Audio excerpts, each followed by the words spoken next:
I've been on this earth for 25 years and been gaming for at least a solid 18 of it, right?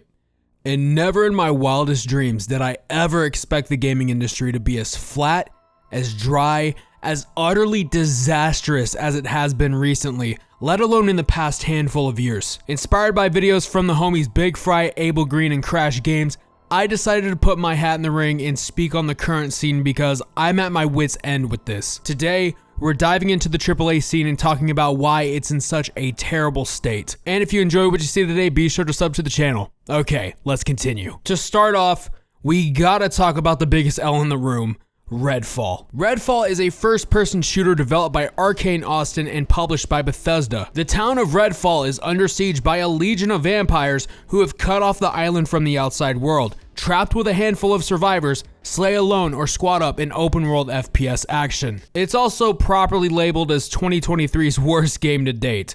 Why? Well, because it was locked at 30 frames per second on console, had more bugs in it than a human night in the south, felt completely empty, had awkward movement, and had overall generic gameplay. Oh!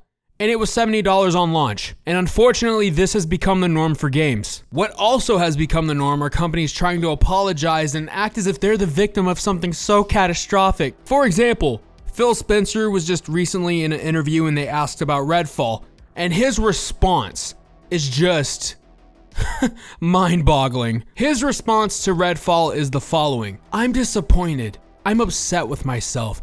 I kind of revisit our process. I think back to the announcement of 60 frames per second. Then we weren't shipping 60 frames per second. That was our punch in the chin, rightfully, a couple weeks ago. Let me tell you something, okay?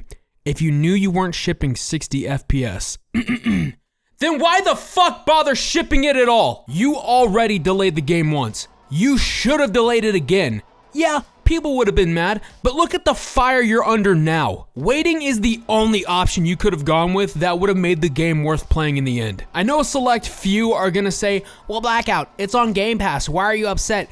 That is the biggest excuse for mediocrity, right above it's free to play, so you can't critique the game. I'm not putting this on the devs, right? They're forced to spend 8 to 10 hours a day making a game they have higher hopes for than the people forcing them to work on it. But they're ultimately caught in the crossfire when it comes to buying, consuming, and reviewing the game. Phil's also acknowledged that he's taking full accountability for the fact it's a $70 title. No, you're not. If you did, refunds would have already been issued out by now. That's what I would have done. If I had to accept responsibility for how bad Redfall turned out, I would be issuing out refunds to anyone who wanted them. Now, this has a lot of gamers questioning the integrity of STARFIELD and if it's gonna suffer at the same fate of whatever made Redfall so bad, and honestly, it's hard to tell. I want to believe it's gonna come out and it's gonna be good, but I hope it's not a situation where I've been proven wrong in the worst way. Side note, this isn't even the worst part of the interview. In fact, the worst part of it is when Phil said this: I see the commentary that if you just build great games, everything will turn around.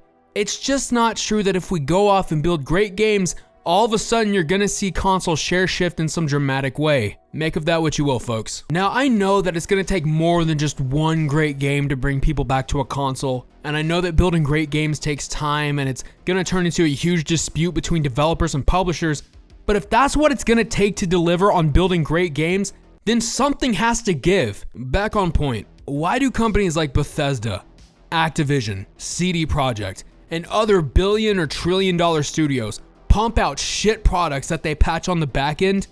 It's because we kind of allowed them to. True, these companies might just say to hell with our opinions and release anything anyway, but we're the ones who keep buying it and then hoping it gets better. Why do we do this? Better yet, why do we do this and then accept their apologies expecting it to become better? These companies will release a horrible product and then post a tweet of a black background under white text saying the cliche, we care about our fans, we care about gamers, we care about our game, etc. And listen, if you cared, you wouldn't be giving us trash. Okay, it's that damn simple. That should be their next pre-order bundle, actually.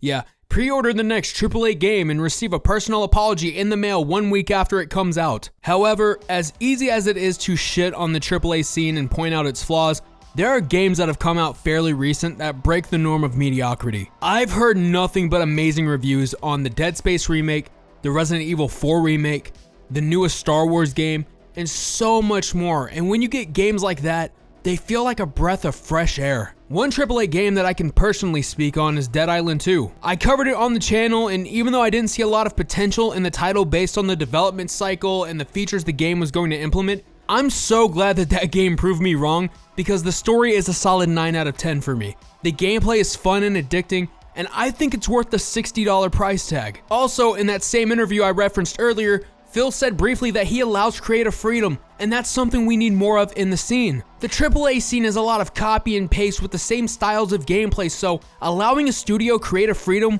will most of the time be a benefit. So before a select few want to comment that I'm purposely being overly negative about the state of gaming, let me remind you that yes, there are games that come out that are worth the big price tags and the delays, but in the end, it feels like such a gamble, because for every one solid AAA game that comes out, there's at least 5 that end up giving the entire industry a bad look. It feels like we're living in the space race era, but instead of the first one to the moon, it's the first one to have the biggest catalog of the year. Now I turn the mic to you. Let me know down below what you think about the current AAA scene. I know I normally don't do these types of videos, but I feel like I wouldn't be doing my due diligence if I just sat here and said nothing about it. And while you're down there, go ahead and launch that like button and fully release that sub button to all so YouTube can send you my content free of charge. This is Sir Blackout signing off and wishing you a safe weekend. See you next week. Later.